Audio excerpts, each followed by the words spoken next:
77조에 따라 의장이 각 교섭단체 대표위원과 협의를 거쳐 본회의 의결을 요하는 국정감사 대상기관 승인의권을 의사일정 제2항으로 추가하여 먼저 심의하도록 하겠습니다. 의사일정 제2항 본회의 의결을 요하는 국정감사 대상기관 승인의권을 생각합니다. 이 안건은 국정감사 및 조사에 관한 법률 제7조 4호에 따라 문화체육관광위원회에서 총 12개 기관에 대하여 감사 대상기관으로 승인해 줄 것을 요청해 온 것입니다. 그러면 본회의 의결을 요하는 국정감사 대상기관 승인의권에 대하여 문화체육관광위원회에서 제안한 대로 승인하고자 하는데 이의 없으십니까? 이의가 없으시면 본회의 의결을 요하는 국정감사 대상기관 승인의권은 가결되었음을 선포합니다. 그러면 계속해서 인천 남동 갑 출신의 더불어민주당 맹성규 의원 나오셔서 질문해 주시기 바랍니다.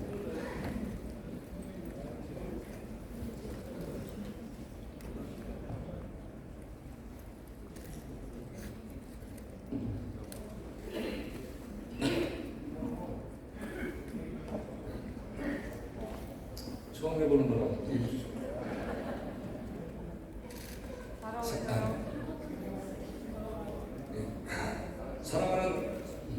사랑하는 국민 여러분, 존경하는 우리상 국회의장님과 동료 선후배 의원 여러분, 그리고 이낙연 국무총리님과 국무위원 여러분, 저는 인천 소래포구를 지역구로 두고 있는 더불어민주당 인천 남동갑 맹성규입니다.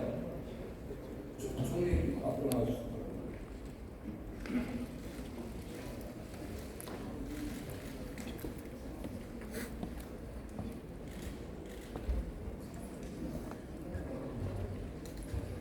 본질에 앞서서 몇 가지 현안 질의를 드리도록 하겠습니다. 총리님께서 검찰 개혁에 관해 어제 대통령님께서 검찰에게 지시한 내용을 알고 계십니까? 네. 예, 검찰에게 국민의 신뢰를 받는 권력기관이 될 수 있도록 될 수 있는 방안을 조속히 마련하라고 지시하셨습니다. 이에 대검찰청 관계자가 찬찬히 검토하겠다는 뜻을 밝힌 것으로 알고 있는데 맞습니까?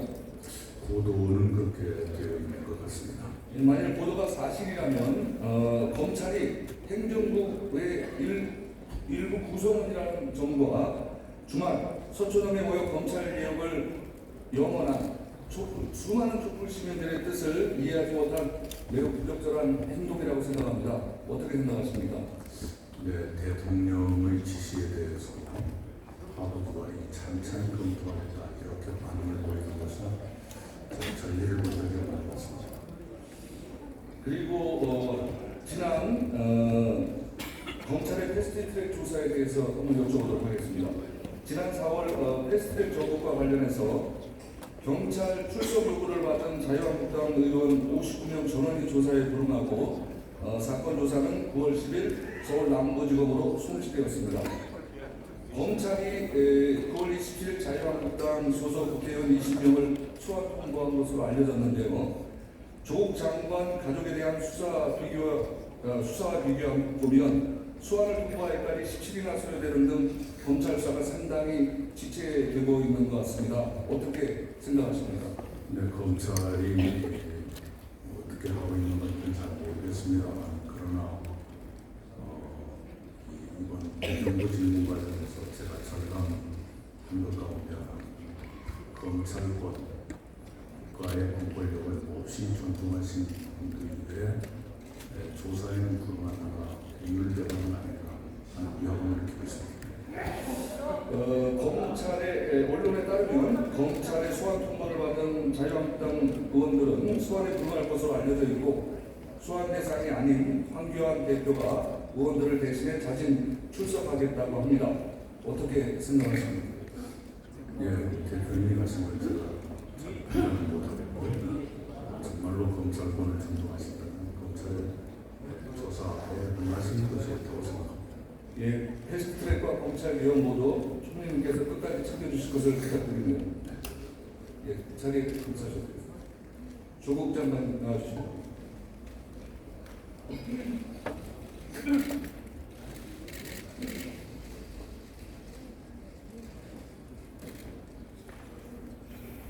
지난 토요일 주최 추사 연 200만 명이 참가하는 검찰개혁 촛불 집회가 있었습니다. 그 많은 인원이 검찰개혁을 외쳤습니다. 국민들의 검찰개혁에 대한 내용은 어떻게 생각을 하고 계십니까? 저도 깜짝 놀랐습니다. 저의 부족함이나 불찰 때문에 국민들께서 많은 실망감을 가지셨을 텐데 국민들께서 저를 우지시키면서도 서초동에 모여서 촛불을 드셨습니다. 근데 그게 촛불 시민들이 저 개인을 위해서 나섰다고 생각하지 않습니다. 검찰개혁이라는 시대적 과제, 역사적 대의 이것을 위해서 모이신 게 아닌가 그렇게 생각하고 있습니다. 장관님 어제 대통령님께 업무보고를 하셨죠? 예, 그렇습니다. 어떤 내용에 대해 보고하셨고 어떤 말씀이 오갔습니까? 검찰개혁의 일환으로 제1기 법무검찰개혁위원회에서 권고를 했고 과거 검찰총장님들께서 여러 번 강조하셨던 사안입니다. 즉 인권 옹호, 민생범죄 수사 강화를 위해서는 형사공판부가 강화되어야 된다라는 것이 사실상 검찰 조직 내외에 모두 공감을 이루기 때문에 그것을 이루기 위해서 어떻게 할 것인가에 대한 보고였습니다. 검찰의 형사부 공판부 강화, 피의사실 공보조치 개정 좀 더 구체적으로 말씀해 주실 수 있습니까? 예, 크게 봐서는 두 가지였습니다. 한편 첫째는 민생범죄 수사 역량을 강화한다는 것입니다. 현재 검찰에서 80% 이상의 압도적 다수를 차지하는 검사분들은 형사공판부에 배치되어 있습니다. 그러면서 매일매일 매달 수백 건의 일을 처리하고 있는데 그런 노력에도 불구하고 인사라거나 복지라거나 등에 있어서 큰 혜택을 보지 못하는 상태에 있습니다. 그리고 파견이라는 제도가 있어가지고 형사공판부에 소속되어 있는 검사들이 다른 쪽으로 다른 부서나 다른 어떤 인직적인 부서로 파견되어 있어가지고 업무 부담도 매우 심각한 상태입니다.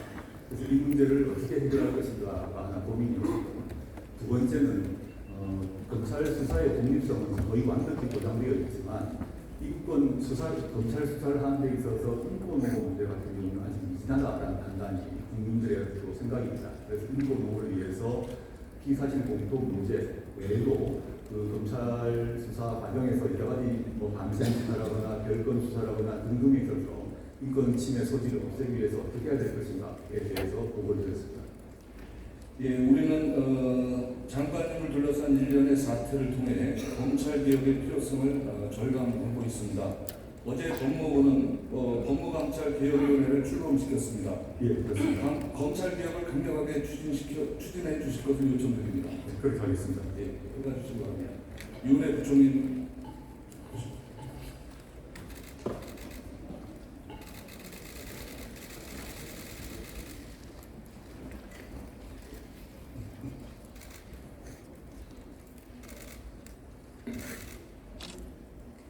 예, 최종의 동양대 총장에 대해서 많은 논란이 일고 있습니다. 어제는 조국 법무부 장관 자녀 표창장과 관련해서 사전에 야당 의원들과 교감이 있었다는 의혹 보도도 있었고요. 더불어서 학력과 관련한 논란도 있습니다. 당국대 학사 재적인 수료로 표기했다거나 미국에서 받은 학위가 허위라는 논란입니다. 이분은 이런 학위를 바탕으로 해서 국내에서 총장 재임용도 지원하셨고요. 그다음에 교육부 사립대 이사 지원 등도 하셨습니다. 장관님 알고 계셨습니까? 예. 최근에 저희가 단국대 졸업 관련해가지고 확인해서 단국대학교 측으로부터 재적임을 확인을 했고요. 지금 의원님 말씀하셨던 추성해 총장의 학사, 석사, 박사, 학위와 관련해서는 사실관계 확인 중에 있습니다. 예, 철저한 조사가 필요하다고 보여집니다. 우선 지금 말씀드렸듯이 사실관계를 분명하게 확인하는 게 필요하다고 보고요. 단국대에서는 이제 확인을 했고 워싱턴 침례 신학대에서는 저희가 미국의 고등교육 인증 담당 기관에 이 워싱턴 침례 신학대학이 학위를 수여할 수 있는 그런 기관인지를 공식 확인해달라는 요청을 해서 지금 답변을 기다리고 있는 중입니다. 그리고 총장이나 또 이사 승인과 관련해서 식의 서류 제출을 했으나 제출하지 않아서 저희 직원이 직접 학교에 가서 그 총장 승인 과정에서 제출된 서류에 이렇게 허위 항변이 기재되어 있는지 여부, 또 그런 기재되어 있었던 것을 이사회 승인 과정에서 제대로 처리가 됐는지 여부 등을 확인하고 있는 중이라는 말씀드립니다. 예, 빠른 조사를 요청드립니다. 네.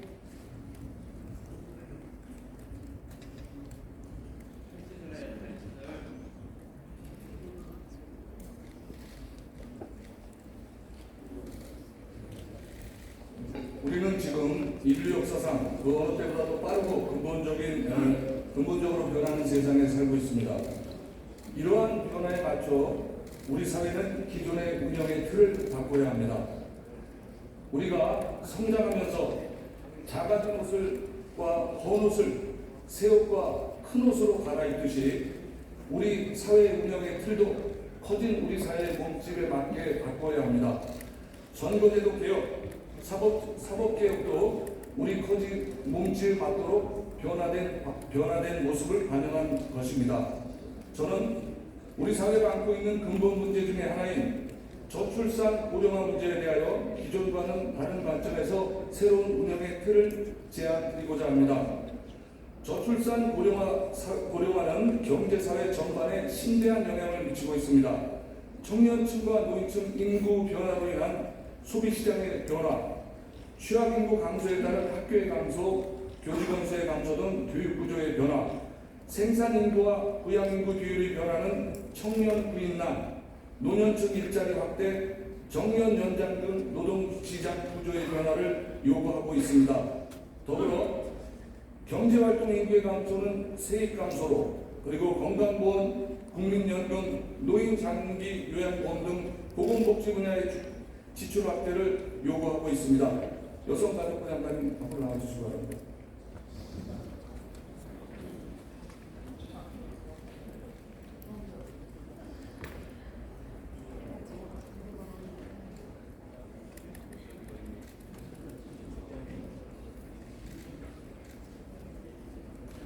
우리가 겪고 있는 저출산 시대에 대해서 여쭤보도록 하겠습니다.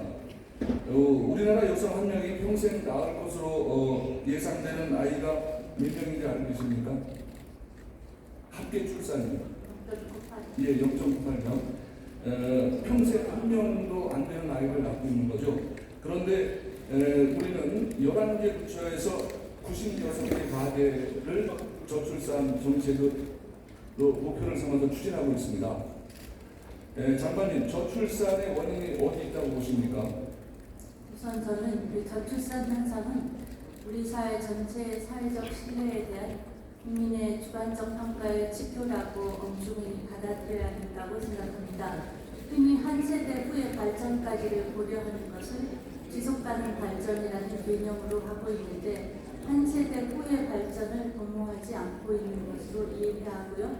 그런 면에서 이것이 출산 행위자에 대한 경제적인 인센티브 부여로 해결될 수 있는 것이 아니라 우리 사회 전체의 삶의 질에 대한 고려가 동반되어야 한다고 보고요. 그리고 무엇보다도 그 출산의 주체자의 사회적 선택에 영향을 미치는 돌봄 공동체의 복원, 또 돌봄 노동의 편중된 하중 부담, 이런 부분까지를 섬세하게 고려할 때 비로소 효과가 있다고 생각합니다.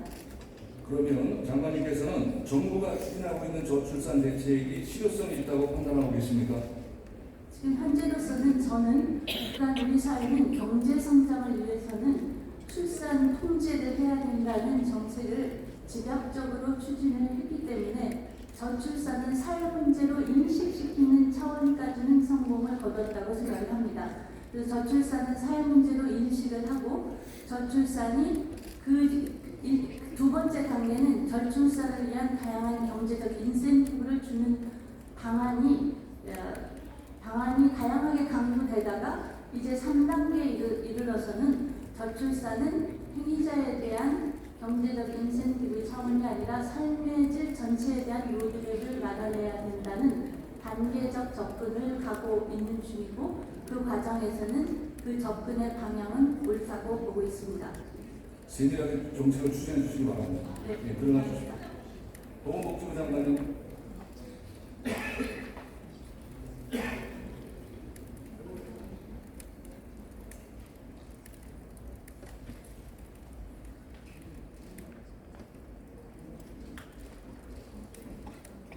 고령화에 대해서 여쭤보도록 하겠습니다. 올해 우리나라의 65세 고령 인구는 768만 명으로 축소되고요. 약 전체 인구의 15%를 차지하고 있습니다. 그리고 67년에는 인구의 절반 이상이 65세의 고령 인구가 될 것으로 생각을 하고 있고요. 이에 따라 정부는 14개 부처에서 57개 과제를 고령화 대책 과제로 수행 중에 있는데 그럼에도 불구하고 노인 빈곤율은 OECD의 4배가 넘습니다. 정부의 시책이 실효성이 있다고 판단하고 계십니까? 예, 우리 노령층의 빈곤은 사실 오래전부터 예견되어 온 현상입니다. 우리가 31년 전에 국민연금제도를 도입할 때부터 이 상태로 가서는 장차 우리나라 노인 인구가 대부분이 빈곤에 빠질 것이라는 예측을 했고, 그래서 31년 국민연금제도를 시작으로 노후 소득 보장을 위해서 여러 가지 방법을 강구해 왔습니다만 아직 국민연금제도가 충분히 성숙되지 못했습니다. 그것이 가장 큰 원인이라 생각하고, 물론 다른 나라의 그 노후수당 발달사를 보면은 그 연금제도를 도입할 당시에 빈곤에 처해 있는 노인들도 먼저 연금을 주는 그런 방식을 했습니다. 그러나 우리는 적립기간을 요구하는 그런 연금제도를 제기했기 때문에 그 이전에 이미 국민연금제도에서 벗어나 있는 노인들의 경우 혹은 국민연금을 가입하더라도 충분히 가입할 수 있는 기간이 되지 못하는 50대 중반의 분들은 그 이후에도 국민연금을 넣고도 곧바로 은퇴를 했기 때문에 국민연금으로부터 충분한 소득보장을 받지 못하고 있습니다. 그것이 예견된 노후 소득보장의 미약점이 예견되어 있었다는 것이고, 그 결과 지금 약 45% 내외의 노인들이 상대 빈곤에 처하고 있습니다.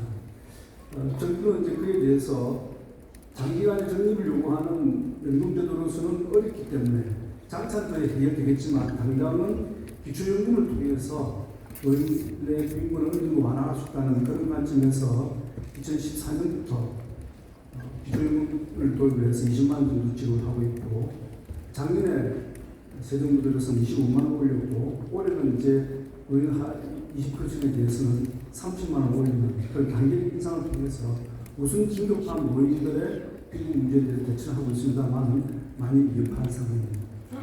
예, 앞으로도 고령인구의 일자리, 건강, 요양 대책 등에 대해서 세밀하게 살펴주시기 바랍니다. 네, 그렇게 하겠습니다. 들어가십시오. 저는 기존과는 조금 다른 관점에서 문제 제기를 해보고자 합니다. 행안부 장관님 앞으로 나와주시기 바랍니다.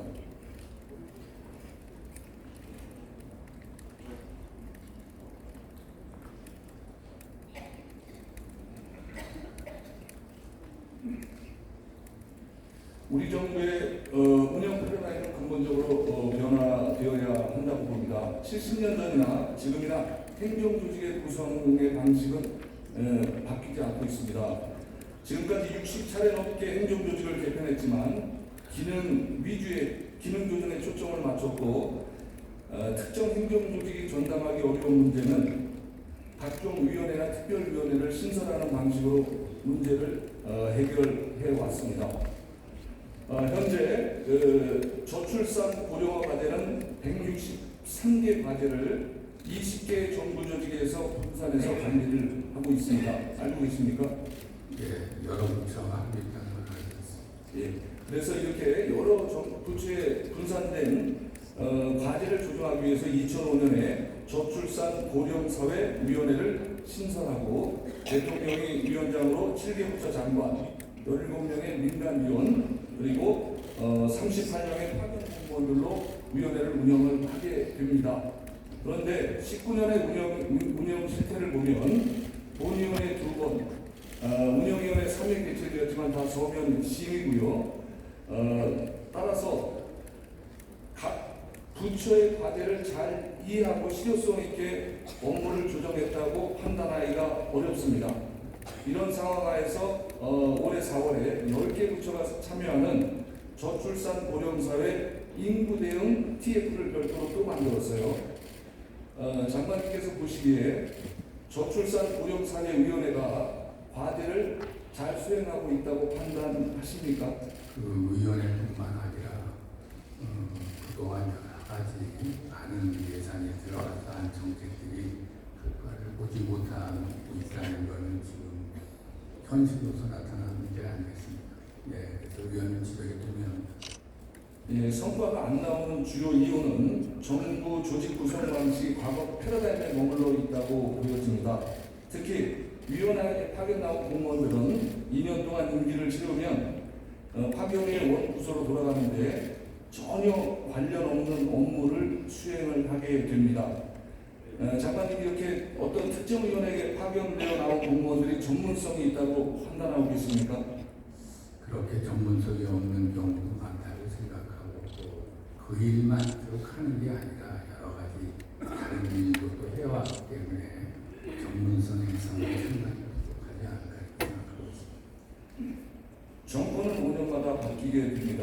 그리고 정권을 잡은 뒤에 새로운 정부는 그 정부가 선거 과정에서 국민들에게 약속했던 과제를 실현하기 위한 행정조직을 개편을 합니다. 그래서 저는 다음과 같은 정부 조직의 패러다임 전환 방안을 제안드리고자 합니다. 정부조직법 개정을 통해 국정의 주요 과제를 해결할 특임 부처를 설치하고 관련 부처의 업무를 이양하도록 해야 합니다.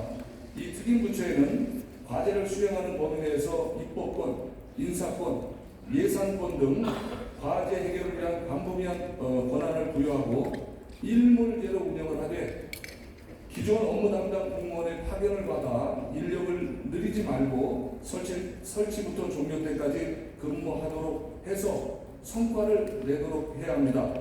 그리고 특임부서 활동 종료 후에는 부서 전체의 성과와 개인 평가를 해서 본인이 원하는 부서에 다시 복귀시키든 유학을 보내주든 승진을 우대 조치를 하는 인센티브를 부여해야 한다고 봅니다. 이러한 특임부서 설치에 대해서 어떻게 생각을 하십니까?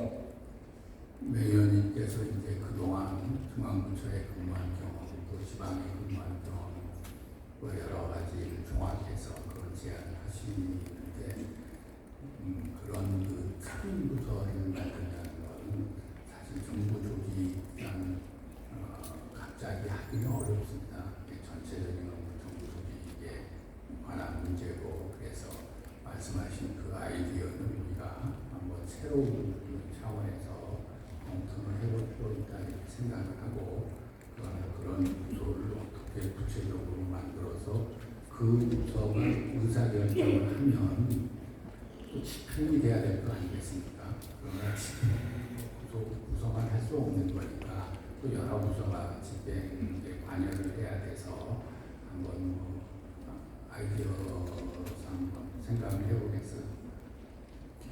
들어가 주시고요. 총리님 앞으로 나와 주시고요.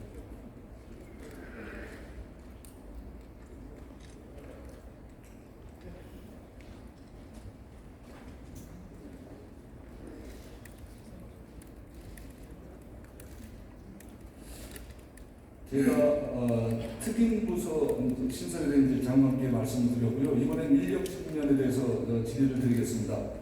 지방자치단체들이 저출산 고령화 예산으로 쓰고 있는 게 19년에 5조 원 규모가 됩니다. 그런데 이러한 주요 국정 과제는 중앙과 지방이 유기적으로 톱니바퀴처럼 맞물려 돌아가야 하는데 중앙과 지방 공무원들의 인사교류가 결함이 어떻다고 파악을 하고 계십니까?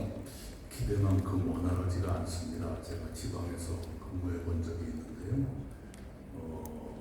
웬만하면 서울로 안 가려고 노력을 합니다. 저 같으면 길을 쓰고 갈 것 같은데 그런 이유가 있겠죠. 그래서 승진하는데 가점을 주겠다 이런 등등의 인센티브까지 주어서 실시해 본 적이 있습니다. 생각만큼 원하지 않습니다. 예, 18년 한 해만 보면 약 300명의 국제기구나 국외연수를 합니다. 그런데 약 200명만이 중앙과 지방의 교류가 이루어지고 있는데요.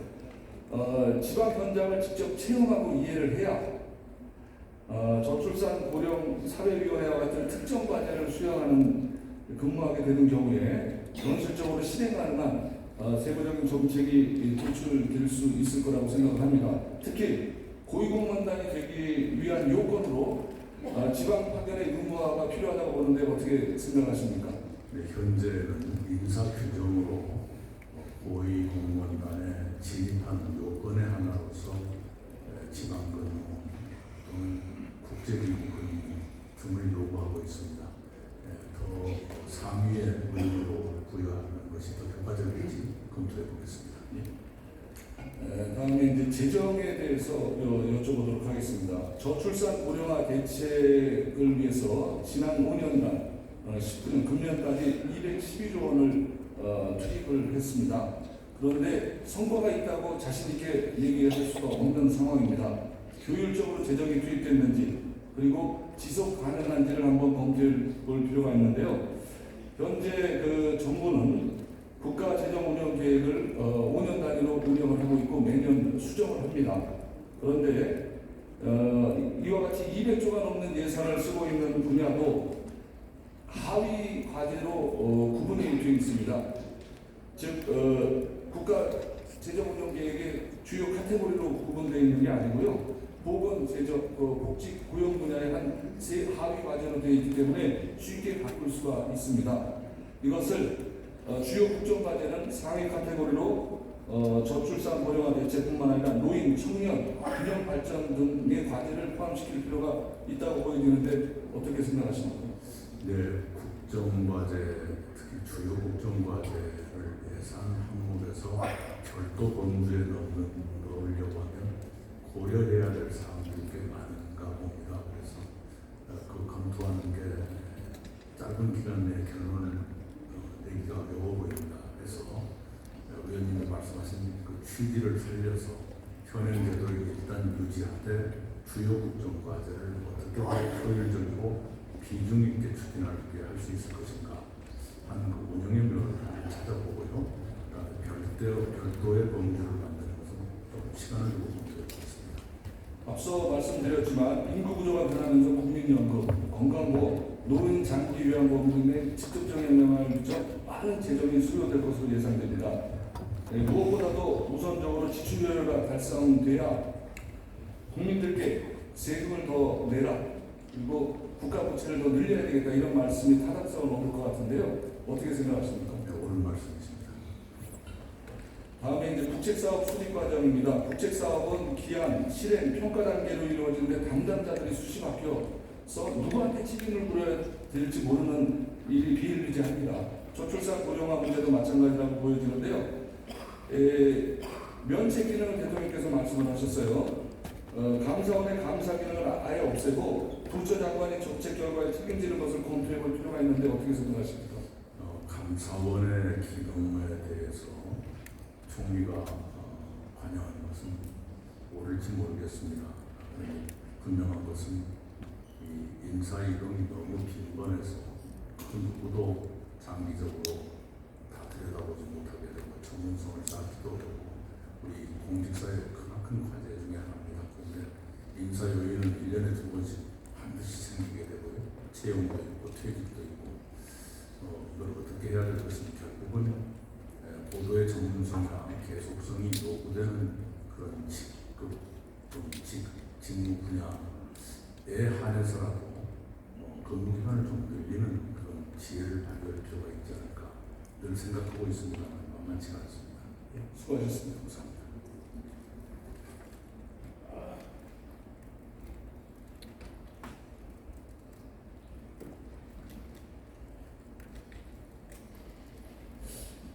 지금까지 저는 사회 변화에 따라 기존 사회 운영틀을 바꿔야 한다는 말씀을 드렸습니다. 제가 제시한 방안들은 예산을 예측할 수 없는 정도로 빠르게 다양하고 문자가 변화하고 있습니다. 어느 한 개 부처가 나서거나 위원회를 설치해서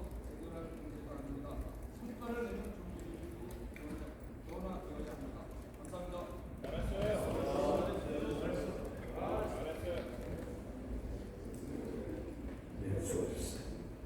다음은 바른미래당 비례대표 김수민 의원 나오셔서 말씀해 주시기 바랍니다.